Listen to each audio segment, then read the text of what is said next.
Bab 96. Nora tertegun memegang kartu di tangannya. Nora tidak tahu kartu hitam itu apa, tapi dia tahu persis kartu ini atas nama siapa. Kartu itu berarti peringkat tertinggi band kota Riverfall.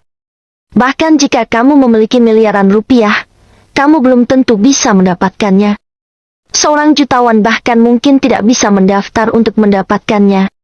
Kartu ini jelas merupakan simbol status di kota Riverfall. Di masyarakat kelas atas kota Riverfall, tidak banyak di antara mereka yang memiliki kartu ini. Lalu, dari mana Sean mendapatkan kartu ini? Nora bisa merasakan sentuhan hangat kartu itu dan matanya berkaca-kaca. Kartu ini sepertinya asli. Sean, apa yang terjadi? Tanya Nora pelan sambil memandangi punggung Sean. Karyawan di band kota Riverfall memang tidak memiliki hak. Tidak lama setelah kau pergi, bos mereka datang dan membantuku secara langsung dengan masalah kartu itu. Sean berkata pelan dan menjawab jujur. Sekarang, ada 14 miliar rupiah. di kartu ini. Itu cukup bagi perusahaanmu untuk terlepas dari masalah.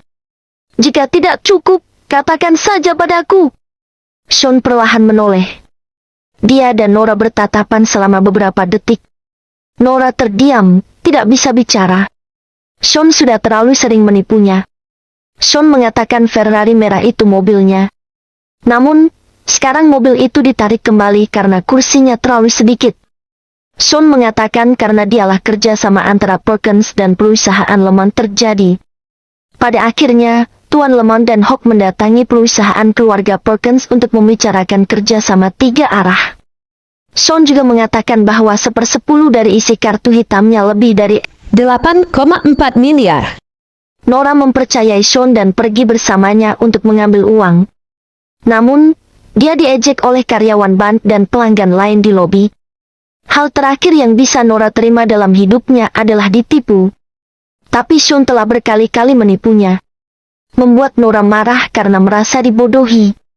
Sean, bagaimana kamu ingin aku mempercayaimu? Mata indah Nora dipenuhi emosi yang campur aduk. Bibirnya sedikit bergetar. Semua yang terjadi berturut-turut itu bagaikan batu besar yang menindih Nora.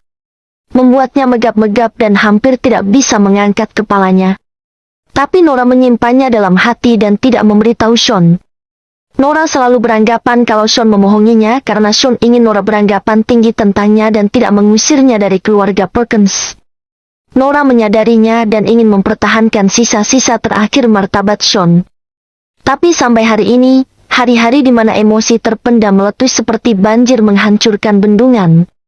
Hawk, yang sangat dibencinya mengulurkan tangan memberi bantuan di saat tersulitnya.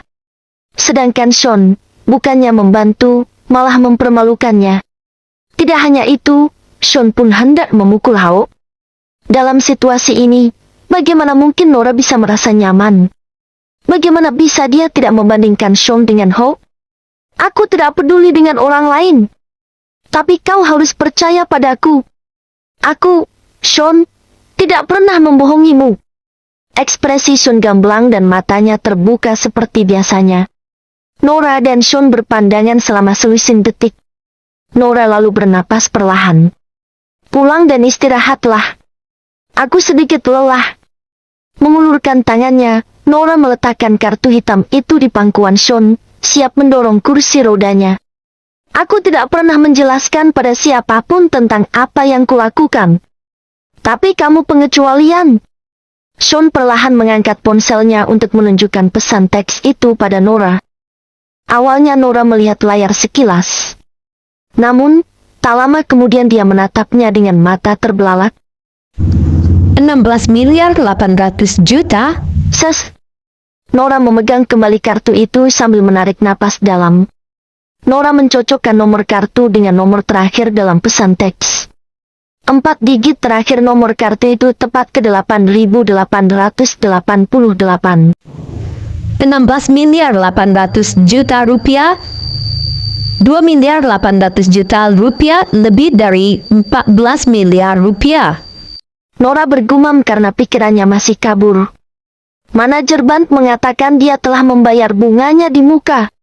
Sean mengangguk dan menjelaskan pelan. Pembayaran bunga di muka. Bisakah? Nora mengulangi dalam diam, tapi tidak meragukannya. Bagaimanapun, dirinya adalah putri dari keluarga Perkins. Keluarga Perkins pernah berkuasa di kota Riverfall. Jadi, anak-anak mereka telah melihat banyak hal. Nora memahami, hal-hal yang bahkan tidak bisa dibayangkan oleh orang awam bisa jadi hanya sedikit menarik perhatian sebagian orang. Tapi bagaimana Sean bisa jadi orang itu? Dia hanya orang cacat di kursi roda. Pikiran Sean telah tertutup selama 2 tahun. Semakin Nora memikirkannya, semakin dia tidak paham. Uang itu seharusnya cukup untukmu. Selesai berbicara, Sean memutar kursi rodanya dengan lembut dan memasuki halaman. Sean! Nora mengejarnya. Ragu-ragu, tapi akhirnya dia mendorong kembali kartu itu ke tangan Sean. Dari mana kau mendapatkan uang itu? Bab 96, usirlah dia. Nora menatap Sean dengan serius sambil menggigit bibirnya. Sean berhenti sejenak dan menjawab dengan tenang. Uang itu milikku dan aku tidak mencurinya. Kamu, bagaimana mungkin kamu punya uang sebanyak ini? Ini, tidak mungkin. Nora berseru sambil menggelengkan kepalanya dengan tak percaya. Bagiku uang itu hanyalah angka. Jawab Sean dengan tenang. Saat Sean menjawab begitu, dia mengingat hari-harinya dulu sebagai jenderal terhebat bintang 9. Dia memimpin puluhan ribu tentara yang tak kenal takut. Hampir tidak bisa dibayangkan jumlah sumber daya yang dibutuhkan hanya untuk mempertahankan kekuatan tempur yang tangguh itu. Dalam pertempuran, jumlah sumber daya bisa saja berlipat ganda dengan mudah. Namun, setelah memenangkan pertempuran, barang rampasan akan sangat bermanfaat bagi mereka. Makanya, uang tidak ada artinya bagi Sean. Ambil saja uangnya. Begini, uang itu diperoleh dengan cara halal, jadi kamu tidak perlu mengkhawatirkannya. Jelas Sean sembari menatap Nora. Tapi Hope sudah mengambil uangnya. Nora bergumam dengan kepala menunduk.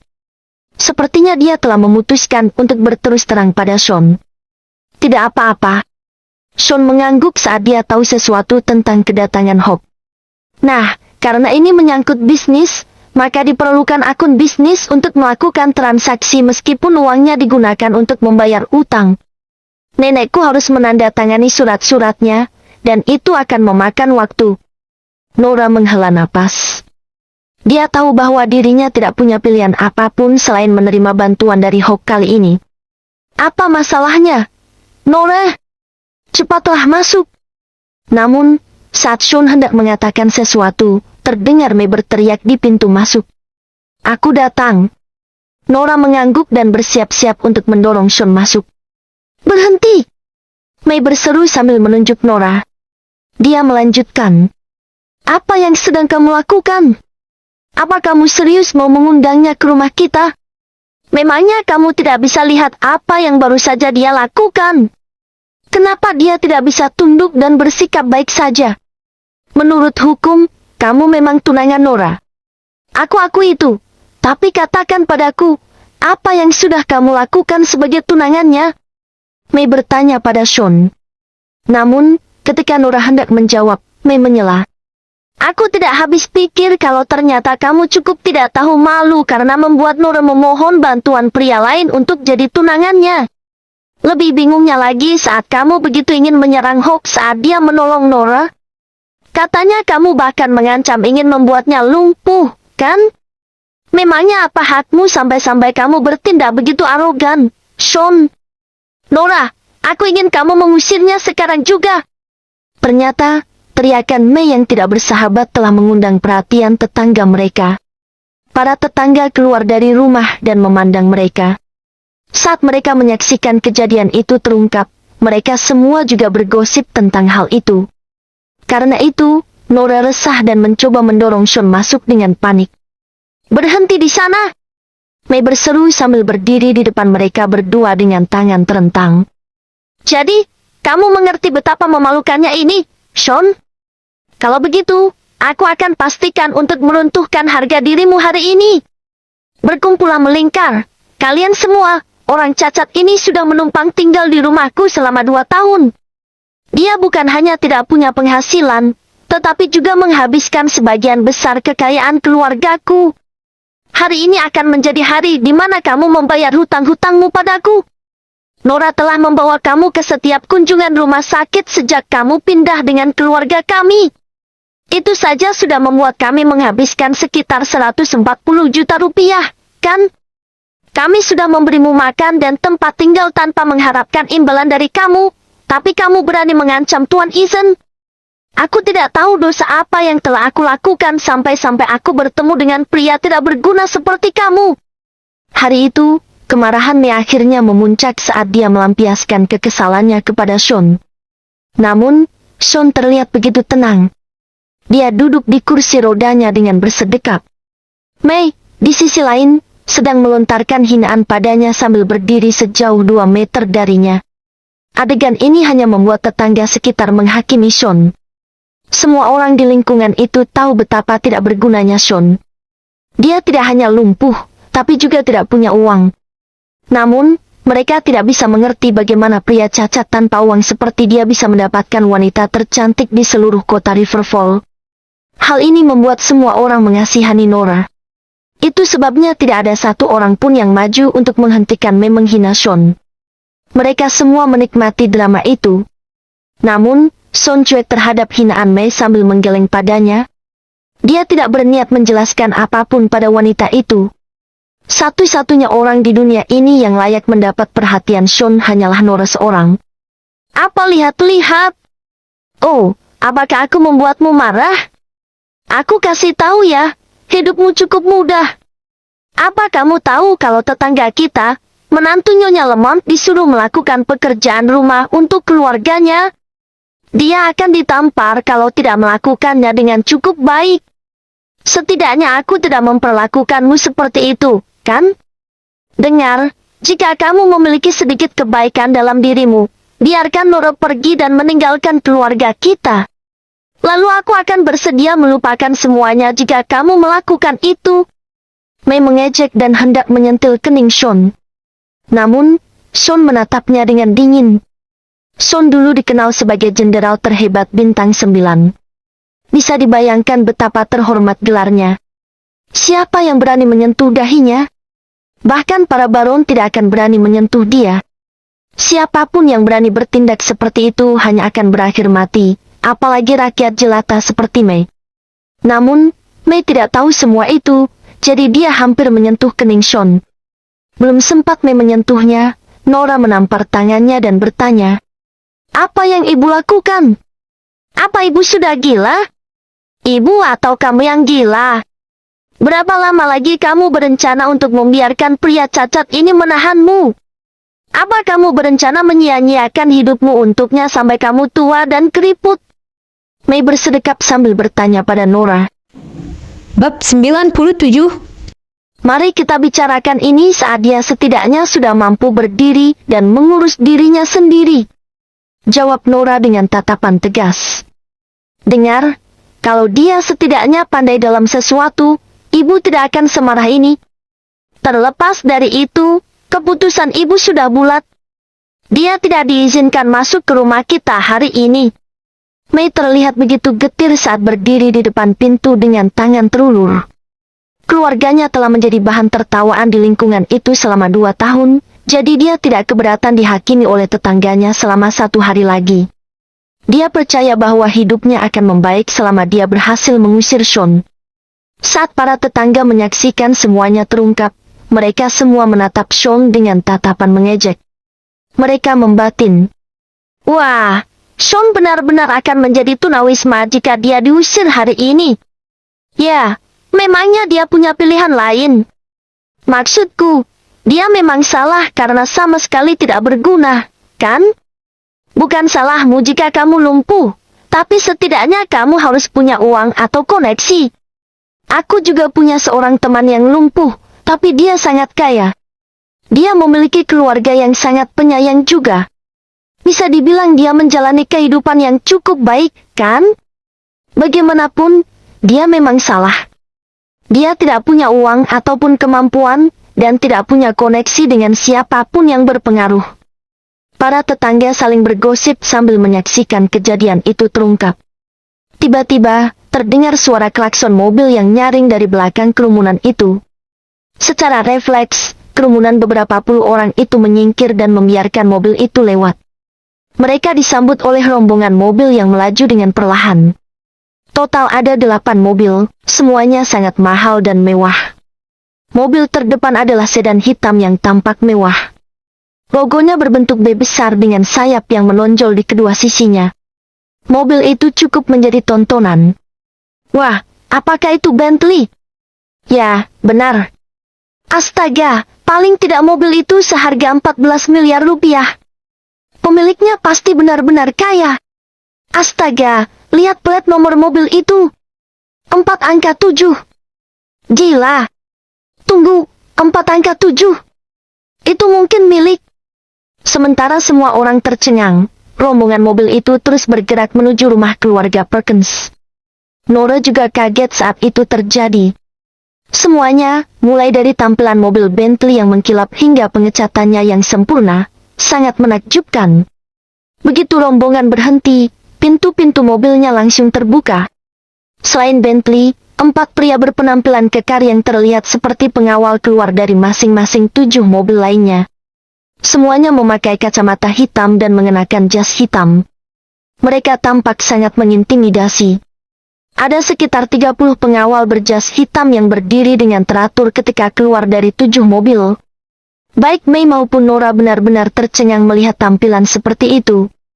Para tetangga, di sisi lain, perlahan-lahan mundur beberapa langkah sambil bertanya-tanya siapa sebenarnya yang muncul dengan cara yang begitu mencolok. Pintu Bentley terbuka dengan segera dan seorang pemuda keluar, lalu membuka pintu kursi belakang. Setelah itu, seorang pria paruh baya berusia 40-an keluar dari mobil. Dia mengenakan setelan formal dan sepasang sepatu kulit yang dipoles dengan baik. Namun, pria paruh baya itu terlihat dingin dan cukup mengintimidasi untuk dilihat. Wah, bukankah itu Tuan Gar? Itu dia. Penjahat veteran yang mengendalikan dunia hitam di kota. Kudengar dia sudah berubah menjadi lebih baik, tapi dia juga bukan penurut. Sambil mundur beberapa langkah, kerumunan itu benar-benar tercengang ketika melihat pria paruh baya itu. Orang itu bernama Christian Garner, pria yang benar-benar kuat. Dia dikenal sebagai pria kejam yang manipulatif. Karena itu, siapa yang berani menyinggungnya? Setelah keluar dari mobil, Christian melayangkan pandangannya di tempat itu, dan langsung memperhatikan Sean yang duduk di kursi roda. Dia berkata, "Akhirnya saya menemukan Anda, Tuan Lane." Setelah itu, dia segera mendekati Sean dan mengulurkan tangannya untuk berjabat tangan. Semua orang bingung saat itu terjadi. Mereka tahu bahwa Christian dikenal sebagai salah satu orang paling berpengaruh di kota itu. Dia memiliki reputasi yang cukup baik ketika mengendalikan kejahatan di kota dan memiliki banyak orang yang bekerja untuknya. Namun, dia memutuskan untuk berhenti. Sesaat kemudian, dia memutuskan untuk memulai bisnisnya sendiri. Dia fokus mencari uang lewat perusahaannya. Christian kaya dan memiliki koneksi yang sangat baik serta pasukan di bawah komandonya. Tidak ada kata lain untuk mendeskripsikannya selain luar biasa. Kerumunan itu bingung ketika pria luar biasa itu bersikap begitu sopan terhadap Sean. Mereka terpana dengan caranya berbicara pada Sean dan bagaimana dia ingin menjabat tangan Sean. Mereka pun bertanya-tanya, apa yang terjadi? Sejak kapan Sean kenal orang berpengaruh seperti itu? Mei tertegun saat melihat itu. Sebagai seseorang dari keluarga Perkins, dia sedikit banyak tahu tentang orang-orang kuat yang menguasai kota. Dia tahu bahwa Christian menguasai dunia hitam di kota dan sangat kaya. Dia tidak percaya bahwa pria itu bersikap begitu sopan terhadap Sean. Suatu kehormatan bisa bertemu dengan Anda, Tuan Lane. Christian begitu sopan ketika menyapa Sean. Bahkan tatapan dinginnya memudar. Namun, Sean tidak mengulurkan tangan untuk menjabat tangan Christian, malah dia bertanya, "Dan kamu adalah?" Pertanyaannya kembali mengejutkan kerumunan itu. Mereka membatin. "Berani-beraninya kamu bertanya begitu kepada Christian, seorang pria yang berpengaruh dan berkuasa ini, yang ingin menjabat tanganmu. Jika Christian tidak langsung menyerangmu, dia akan menyuruh anak buahnya memukulmu sampai babak belur, kan? Oh, saya Christian Garner, Tuan Lane. Namun, bukannya tersinggung, senyumnya yang melebar justru membuat kerumunan itu makin tercengang. Bab 98. Christian Garner? Sean tampak tenang saat dia melirik ke arah Christian. Ya, saya Christian Garner.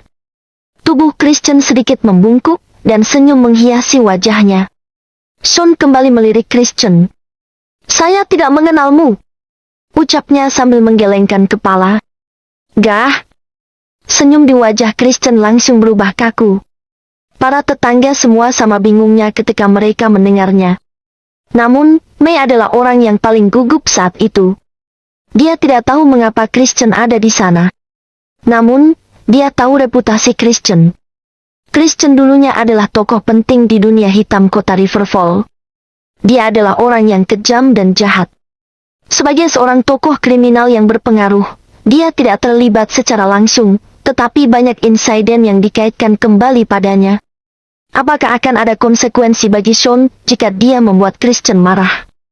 May tidak mencemaskan Sean, tapi dia tidak ingin Sean melibatkan keluarganya. Namun, yang mengejutkan May, raut wajah Christian hanya menegang sesaat lalu dia kembali tersenyum.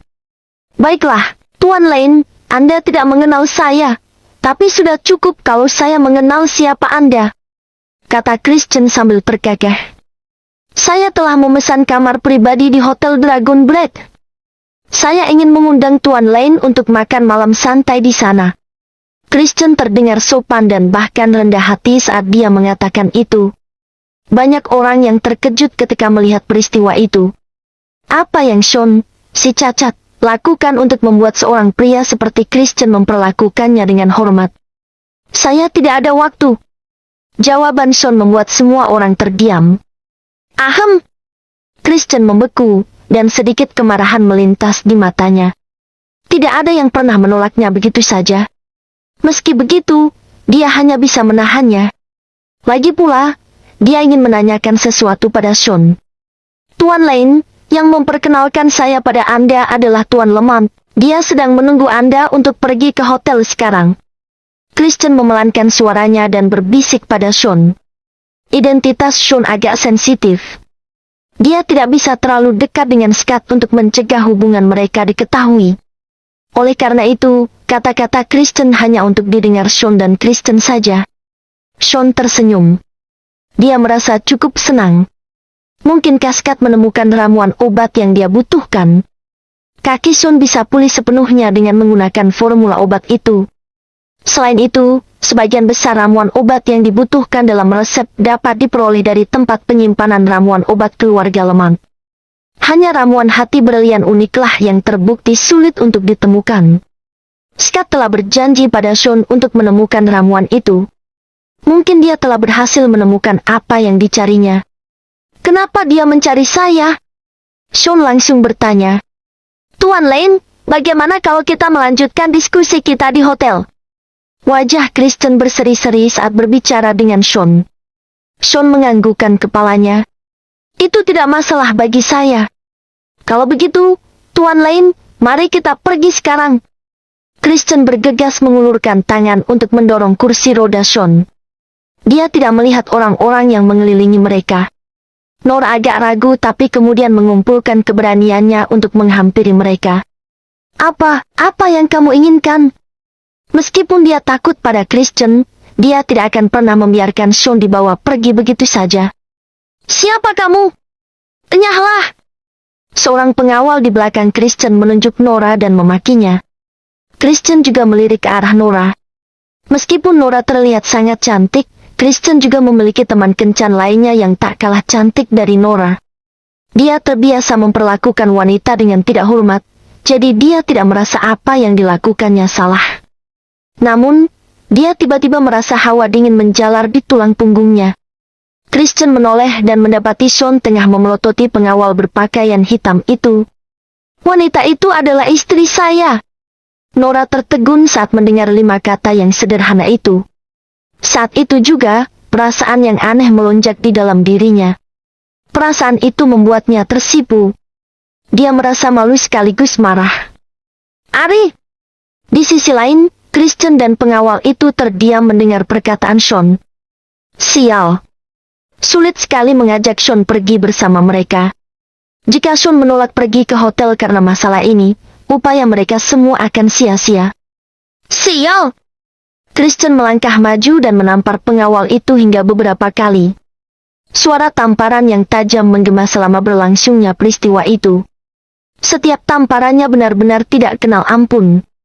Mulut pengawal itu berdarah-darah, dan wajahnya bengkak. Mei dan Nora tercengang ketika melihat itu. Bagaimana bisa Sean membuat Christian menghukum pengawal itu sendiri hanya dengan 5 kata yang sederhana? Kekuatan macam apa yang dimiliki Sean? Cepat minta maaf ke Nyonya Lane! Christian membentak pengawal itu setelah menampar pria itu beberapa kali. Ya. Nyonya Lane, saya salah. Saya kasar, dan saya menarik kembali ucapan saya. Wajah pengawal itu tampak kesal sambil terus membungkuk dan meminta maaf pada Nora. Nora terdiam, lalu melambaikan tangannya dan berkata, tidak perlu khawatir soal itu. Tampar dirimu sendiri. Nora ingin memaafkannya, tapi Sean menolak. Dia sangat sensitif jika menyangkut situasi seperti ini. Sean bersumpah untuk tidak pernah membiarkan siapapun mengganggu Nora lagi. Tidak peduli siapa orangnya, Sean akan membuat mereka jera jika berani merundung Nora.